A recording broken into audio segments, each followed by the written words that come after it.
Since TWILA hit the air in 1981, there have been a few topics that always return to the show. For example, the story of too much rain or not enough rain for farmers, or maybe the farmers' struggle with low market prices. Another is the story of conservation. Long before TWILA began, farmers have worked to leave the land better than they found it for future generations.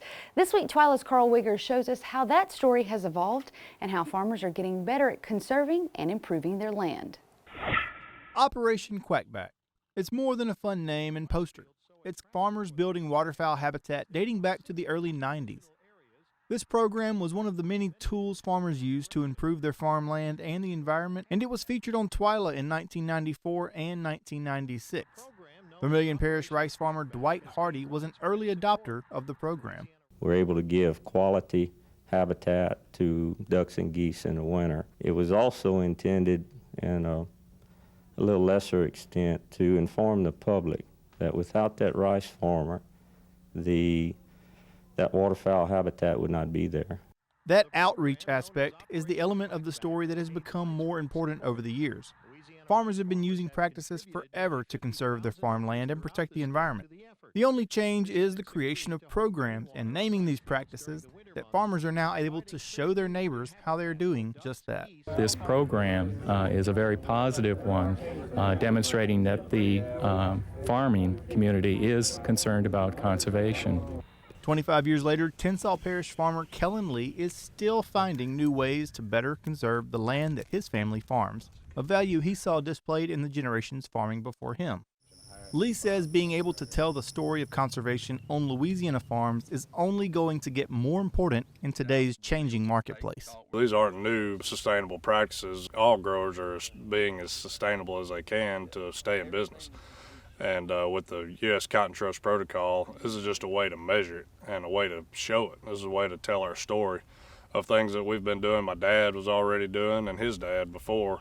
We just need to tell our story, and that way the consumers can really relate and see that we are making these efforts in order to be sustainable and be environmentally friendly. And for a long time, we've told stories in partnership with our friends at the Natural Resources Conservation Service, and we're telling these stories more today than ever before. As for me personally, it's an issue that's near and dear to me because it's a practice or a mentality that I saw demonstrated daily on my family's farm in Northeast Louisiana. And you guys, you know I've got to bring it back to my family's farm. Always do. But I actually did a science fair project, probably 4th or 5th grade, about, cover crops and preventing topsoil erosion. So this has been like something I've always known about just because it was just right in front of me all the time.